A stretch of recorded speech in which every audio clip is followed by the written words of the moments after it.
Baik teman-teman, selamat datang kembali. Pada kesempatan kali ini saya akan membahas analisa saham harian untuk periode tanggal hari ini tanggal 15 Maret 2022 sampai dengan besok tanggal 16 Maret 2022. Jadi seperti biasanya untuk analisa saham harian saya akan bahas totalnya ada 16 saham. Untuk bagian pertama ini saya akan bahas 8 saham, nanti di bagian kedua saya akan bahas 8 saham yang lainnya. Jadi untuk yang pertama saya mulai langsung dengan yang BBRI ya, atau Bank Rakyat Indonesia Persero Tbk. Jadi BBRI ini proses untuk kumde dividen sudah selesai ya, tinggal tunggu aja nanti dividennya masuk kalau yang sudah mendapatkan haknya. Jadi kalau kita lihat di sini memang saya fokusnya di pergerakan harganya ya. Jadi saya sudah gambarkan di sini supportnya di 4460. Jadi kalau mau area buy weakness-nya sudah saya sebutkan di 4460 ya. Artinya dari sebelumnya ya, kalau dia sudah di atas, kalau mau buy ya tunggu aja kalau dia sudah berhasil naik lagi atau rebound ke atas 4460 ya.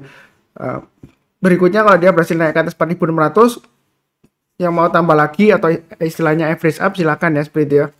Jadi di sini yang sudah punya juga kalau mau pasang trailing stop ya silakan ya, karena garisnya sudah saya berikan di sini untuk sesi 1 sekarang masih sesi 1 break ya, jam 12.34 dia ditutup banyak 4400. Kalau mau pasang trailing stop jual sebagian sekarang juga boleh ya, bagi yang sudah punya kalau belinya di bawah ya, seperti itu ya. Atau kalau mau pasang trailing stop berikutnya ya di low-nya hari ini aja 4530 dan maksimum stop loss-nya di 4460. Artinya kalau dia turun lagi di bawah 4460 lebih baik saran saya jual dulu ya, seperti itu ya. Nanti buyback-nya tunggu kalau dia sudah berhasil naik lagi ke atas 4460 atau tunggu di area buy weakness berikutnya lagi di 4280. Bukan berarti saya bilang bakalan turun atau mengarahkan turun, tidak ya. Jadi kalau dia gagal bertahan di atas 4460 boleh jual dulu, nanti buybacknya kalau mau tunggu di area buy weakness di 4280. Tapi perlu diingat 4280 ini kalau dia gagal ya, bertahan di atas 4280 jangan beli ya. Jadi kita buy-nya kalau sudah berhasil rebound kita buy-nya bertambah aja, naik ke atas 4360 kita tambah lagi dan seterusnya. Itu yang mau belinya di bawah ya, seperti itu ya. Jadi intinya sekarang selama dia bertahan di atas 4460 menurut saya sih masih cukup bagus ya peluangnya untuk naik lagi, bahkan masih bisa lagi nggak Pak Suntar breakout lagi ke high-nya di awal Maret ini kan di 4860 ya. Apakah masih bisa breakout ke atas 4860? Kemungkinan masih ada ya selama dia bertahan di atas 4460 ya. Jadi belinya bertahap aja kalau mau ya. Nanti kalau dia naik lagi ke atas 4640 yang mana adalah high-nya hari ini, kalau mau tambah lagi atau average up silakan ya. Target berikutnya sekitar 4750 dan 4800 dan seterusnya. Setiap kelipatan Rp50 atau Rp100 kalau mau tambah lagi atau average up ya di BBRI ya. Kurang lebih cukup. Berikutnya untuk Telkom. Jadi Telkom sudah saya sebutkan area buy weakness di 4500 ya, kalau misalnya belum dapat ya. Memang di sini kalau kita perhatikan sideways range-nya ya, dia di area 4200 pada dengan 4500. Yang nggak mau buy sekarang, kalau mau buy weakness ya tunggu aja di 4200 ya. Ini yang sudah saya sebutkan ya. Jadi yang rajin ngikutin saya harusnya sudah buy ya, karena di sini 4200 kena kemudian rebound ya. Saya sudah sebutkan buy weakness kalau dia turun di bawah 4200 atau nyentuh ya, kalau dia berhasil rebound atau mantul ya, seringkali saya sebutkan seperti itu ya. Nah, boleh buy-nya bertahap aja, naik ke atas 4300 tambah lagi dan seterusnya ya. Setiap kelipatan 50 atau Rp100 ya. Target terdekatnya 4500 tercapai, 4650 bahkan tercapai ya, seperti itu ya. Jadi posisi sekarang kalau mau buy paling dekat ya, kalau buy weakness di 4500. Kalau misalnya terlalu dekat ya tunggu aja di 4200 kalau dia koreksi. Tapi saya nggak mendoakan koreksi atau bakalan koreksi, enggak ya. Ini istilahnya masih konsolidasi di area jalur uptrend-nya. Jadi masih cukup bagus. Strateginya kalau nggak mau buy weakness boleh buy high sell higher. Jadi kalau dia breakout ke atas 4650 lagi ya, boleh buy-nya bertahap aja, naik ke atasnya hanya 4700 ya, high sebelumnya ya. Boleh tambah lagi atau average up. Target price berikutnya di 4840. Jadi kalau kita lihat 4840 ini di mana Pak Sunar? Ya, kurang lebih yang mundur jauh ke belakang di sini ya. Masa kejayaannya dulu di tahun 2017. Kalau dia berhasil breakout ke atas 4840, apakah dia mungkin breakout higher lagi? Kemungkinan selalu ada ya, seperti itu ya. Apalagi seingat saya Telkom dia juga ada investasi di Gojek Tokopedia setahu saya.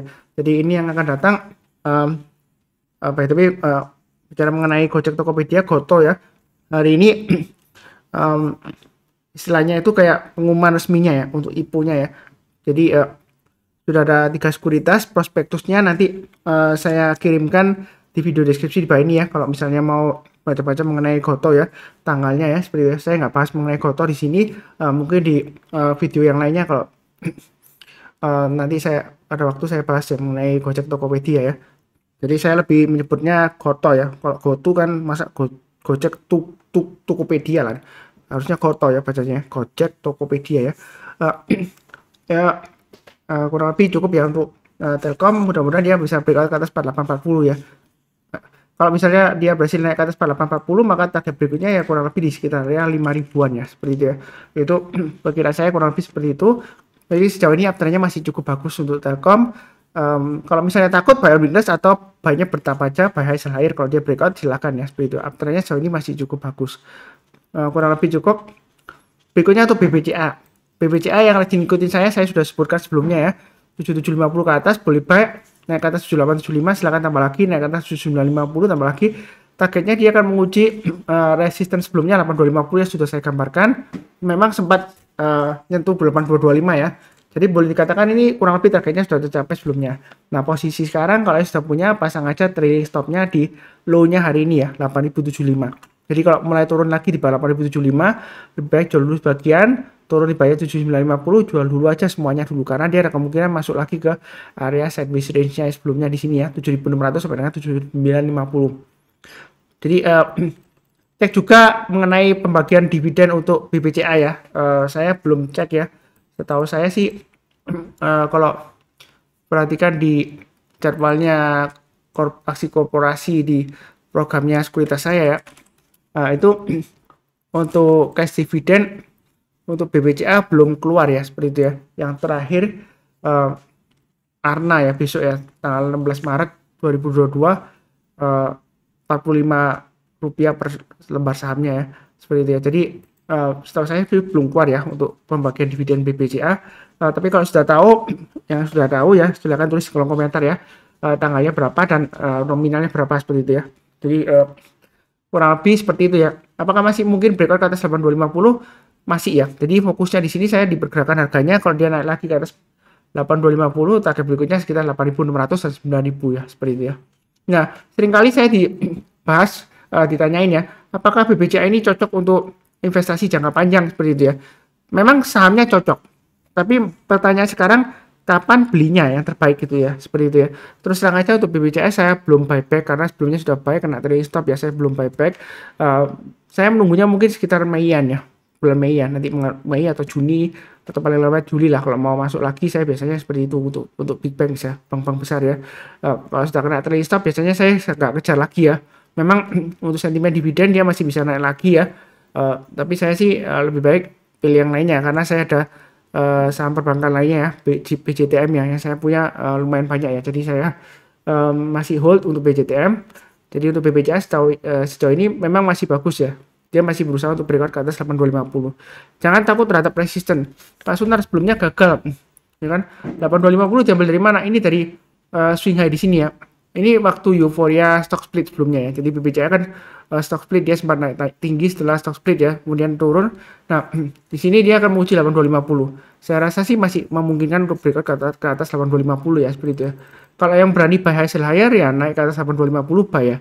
Atau tunggu buy on weakness di area 7750 atau 7600 ya. Kalau dia berhasil rebound barusan kita beli. Jadi buy on weakness itu kalau dia koreksi berhasil mantul atau rebound barusan kita beli. Kalau belum mantul ya jangan beli dulu, dia ada kemungkinan akan turun lagi ya, seperti itu ya. Tapi saya nggak mudah akan turun, mudah-mudahan sukses breakout ke atas.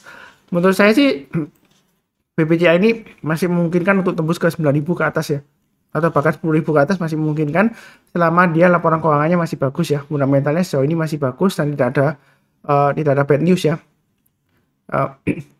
Kurang lebih seperti itu. Berikutnya untuk BMRI. Jadi BMRI ini masih konsolidasi di area 7.500 sampai dengan 7.950. Garis saya berikutnya resistennya di 8.000. Jadi di sini saya sudah sebutkan naik ke atas 7.775, yang mau buy silakan ya. Sudah saya bahas di analisa saham harian.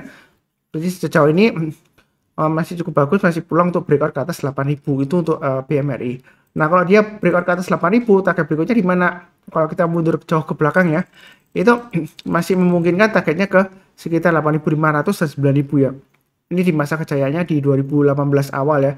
Jadi masih mungkin nggak pas ntar ke sana, masih memungkinkan ya. Karena ini masih cukup bagus ya. Kalau kita perhatikan di sini memang dia konsolidasi di area 7.500 sampai dengan 8.000-an kurang lebih ya. Jadi mau buy boleh, jangan terlalu takut resisten, jangan-jangan pas 8.000 nyentuh atau nggak lama lagi breakout ke atas terus turun lagi.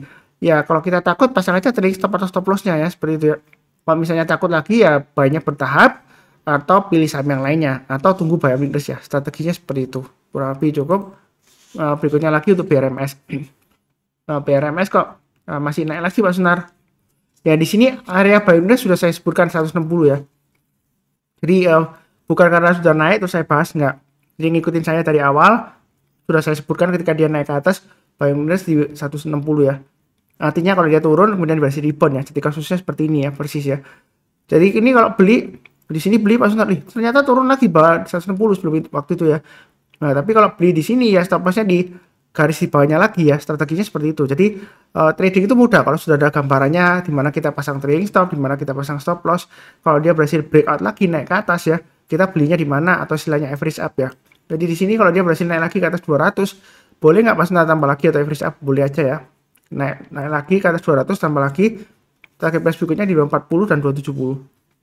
Saya nggak tahu apakah ada aksi korporasi ya, seperti right issue atau penerbitan saham baru ya istilahnya ya, atau ada aksi korporasi ya, akuisisi dan lain-lain ya.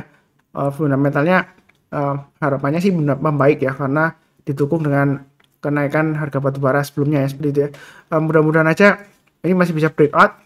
Memang reputasinya mungkin terkenal kurang bagus ya, saham grup B katanya, grup bumi ya. Tapi menurut saya sih, saya fokusnya di pergerakan harganya saja di sini, sampai jangan lupa pasang trailing stop dan stop loss. Selama berada di atas 160 dia pasti cukup bagus ya. Memang sebelumnya sudah turun di bawah 160. Ya memang jual dulu, tapi kalau dia sudah berhasil naik lagi ya kita buyback ya, seperti itu ya. Jadi kalau kita bicara mengenai kunci sukses di saham, kuncinya ada 3: sabar, fokus, dan disiplin. Dan faktor yang disiplin ini itu bukan aja disiplin cut loss ya, tapi disiplin buyback. Kalau dia berhasil rebound lagi, mantul ke atas, kita buy-nya bertahap aja ya. Garis-garisnya sudah saya gambarkan, enak banget kan kalau rajin nonton ya, seperti itu ya. Jadi kurang lebih cukup. Berikutnya untuk care juga buy on weakness sudah saya gambarkan areanya. Di sini sebelumnya saya gambarkan di 2 ya, 540 di 500 ya. Jadi ini harusnya sudah buy on weakness ya kalau sudah ngikutin saya dari awal ya. Harusnya sih belum pasang stop loss, karena kalau buy-nya di 500 stop loss-nya ya di 480 ya, garis berikutnya ya. Ini garisnya sudah saya berikan. Kalau dia berhasil naik lagi ke atas 520 boleh tambah lagi atau average up. Yang belum punya kalau mau buy silakan ya. Buy-nya bertahap aja, naik ke atas 540 tambah lagi, breakout ke atas 560 tambah lagi. Tapi jangan lupa garis-garis ini fungsinya juga ganda. Kalau dia naik kita boleh tambah lagi, tapi jangan lupa pasang trailing stop-nya ya. Jadi trailing stop-nya misalnya sudah naik ke atas 560, ya jangan lupa trailing stop-nya pasang di 550 seperti itu ya. Jadi kalau turun di bawah 550 jual lulus bagian, turun lagi di bawah 540 ya jual lulus semuanya, seperti itu ya. Kurang lagi strateginya seperti itu. Jadi garis-garisnya sudah saya gambarkan, enak ya, tinggal ikutin aja. Trading itu mudah, sekali lagi ya. Kalau ada acuannya di mana kita pasang trailing stop, di mana kita pasang stop loss, tinggal pasang automatic order aja ya. Kalau mau tambah lagi average up, di mana ini sudah saya gambarkan di garis-garisnya. Memang ini sudah mulai turun ke bawah ya, istilahnya dia downtrend ya. Nah, makanya di sini saya sebutkan buy on weakness, saya sebutkan di 2 area. Tapi kalau turun lagi di bawah 500, jangan sekali-kali buy on weakness di bawah. Itu namanya bukan buy on weakness ya. Kalau sudah turun lagi di bawah 500, itu bukan buy on weakness tapi tangkap pisau 1. Karena kalau sudah di bawah 500 itu resikonya lebih besar daripada kalau dia berhasil naik lagi ke atas ya. Seperti itu ya. Karena kalau kita lihat di sini MA20-nya ini sudah mulai mengarah ke bawah, walaupun ini cenderung mendatar ya. Jadi buy-nya bertahap aja, jangan terlalu agresif, jangan terlalu takut-takut ya. Volumenya masih cukup bagus lah ya. Memang sebelumnya di sini dia volumenya masih cukup rendah ya dibandingkan dengan sebelumnya. Walaupun di sini kita lihat asing net sell Pak Sunar. Ya kalau saya sih fokusnya di pergerakan harganya seperti itu ya. Kalaupun asing net buy, kalau dia nggak naik atau malah turun ya percuma. Kalau asing net sell, kalau dia turun ya kita ikutin aja, karena kita fokusnya kan di pergerakan harganya, bukan di asingnya ya. Kurang lebih seperti itu. Oke, berikutnya untuk emiten Boga. Boga sudah saya bahas sebelumnya kemarin ya. Jadi naik ke atas 180 boleh buy. Ternyata breakout Pak Sunar, benar. Tapi kok ekornya panjang ke atas gitu ya. Nah, seperti itu ya. Ya, terus terang aja marketnya saya nggak bisa ngatur ya. Jadi saya nggak bisa mengatur harga saham di pasar saham. Jadi kalau dia turun ya pasang trailing stop ya, jangan lupa. Tapi harusnya sih belum kena ya, karena kalau buy 1380 ke atas, stop lossnya jadi 1360, saya sudah sebutkan ya. Maksimum stop lossnya di 1345. Sebenarnya masih ada harapan. Nah, yang belum punya kalau mau buy ya tunggu aja, kalau dia naik lagi ke atas 1380 buy, naik lagi ke atas high-nya hari ini kan 1390 ya, mau tambah lagi boleh, atau ikutin garis saya aja, naik ke atas 1405, tambah lagi naik ke atas 1420, average up ya, tambah lagi seperti itu ya. Jadi mudah-mudahan aja berhasil breakout lagi ke atas 1435. Jadi kalau kita lihat Boga ini dia memang trennya dia sideways, tapi sidewaysnya dia itu di jalur uptrendnya ya. Memang kalau kita bicara mengenai uptrend, nah ini memang kan sidewaysnya masih lama ya Mas lebar ya. Jadi uh, kenapa saya bilang di jalur downtrendnya, karena sebelumnya ini di atas ya. Jadi koreksi kemudian rebound, ini sidewaysnya di sini. Jadi di jalurnya masih di downtrendnya seperti itu ya, bukan di uptrendnya di sini, karena sebelumnya di sini kan nggak ada candlenya seperti itu ya. Maksud saya seperti itu. Sideways tapi dia di jalur downtrendnya, jadi belinya jangan terlalu agresif ya, tapi jangan terlalu takut-takut. Kalau mau trading di Boga ya ikutin aja garis-garis yang sudah saya sebutkan ini ya, kurang lebih cukup ya. Berikutnya untuk BBNI. Nah, BBNI dia akan menguji untuk breakout ya. Kalau nggak salah kumtitnya sudah keluar, tapi di aplikasi sekuritas saya kok masih belum muncul ya, seperti itu ya. Katanya sih bentar saya lihat ya. Ya sih, di aplikasi saya belum muncul ya. Katanya ada yang bilang tanggal 18 atau gimana gitu ya. Saya belum cek ulang ya, nanti saya cek ulang. Kalau yang sudah tahu silakan tulis kapan kumulatif dividennya, terus berapa nilainya ya. Nah, di sini dia masih akan berusaha breakout lagi ke atas 8.200. Yang mau nambah lagi atau average up, kalau mau buy high sell higher ya silakan. Kalau dia berhasil naik ke atas 8.200 buy ya. Target terdekatnya di 8.450. Kalau dia berhasil naik lagi ya dia masih memungkinkan ke 9.000. Nah, Pak Sunar, menjelang kumulatif dividen apakah lebih baik kita jual dulu nanti turun lagi seperti BBRI? Fokus saya tetap di garis-garisnya ya, seperti itu ya. Walaupun contohnya seperti BBRI ya. Sebelumnya sudah saya gambarkan garis-garisnya. Ini kan menjelang kumulatif dividennya dia naik tinggi ya. Nah, kalau dia turun di bawahnya garis yang sudah saya berikan, turun di bawahnya 4.800 sampai 4.750, lebih baik jual dulu. Buybacknya kapan? Nah, di sini area buy and sudah saya sebutkan. Ini contohnya untuk BBRI ya. Jadi fokusnya tetap di garis-garis yang sudah saya berikan kalau Anda trading ya. Kalau Anda investasi ya mungkin lain cerita ya, kalau mau mendapatkan dividennya seperti itu ya. Dari sini naik ke atas 8450, silakan tambah lagi atau buy up atau average up. Target price-nya di 9.000. Kurang lebih cukup ya untuk BBNI. Berikutnya untuk Inco ya. Tapi ini saya bahas di bagian kedua aja, karena ini sudah saya bahas 8 saham di sini ya. Untuk bagian pertama, nanti bagian kedua saya akan bahas Inco, Bank, PTBA, SMMT, MPPA, Duit, AMRT, dan CMNT. Linknya ada di video deskripsi di bawah ini ya. Yang barusan kenal channel Saham Profit, jangan lupa subscribe, nyalakan lonceng notifikasinya supaya nggak ketinggalan ya kalau ada video baru. Kemudian yang paling penting bantu like ya. Kemudian kalau ada komentar atau saran atau pertanyaan silahkan tulis di kolom komentar. Seperti biasanya saya doakan selalu semuanya selalu sehat, damai, dan sejahtera selalu. Oh ya, satu hal lagi, kalau misalnya saya bicaranya kecepatan, mungkin itu playback settingnya untuk di YouTube bisa diperlambat ke 0,75 kali ya. Terus tenang aja, saya kejar waktu. Setelah saya selesai bikin videonya, saya push ke YouTube ya, supaya Anda ada kesempatan untuk buy kalau misalnya tertarik dengan yang saya bahas ya, kalau masih bagus ya, sebelum penutupan hari ini. Kurang lebih cukup. Terima kasih banyak. Sekian.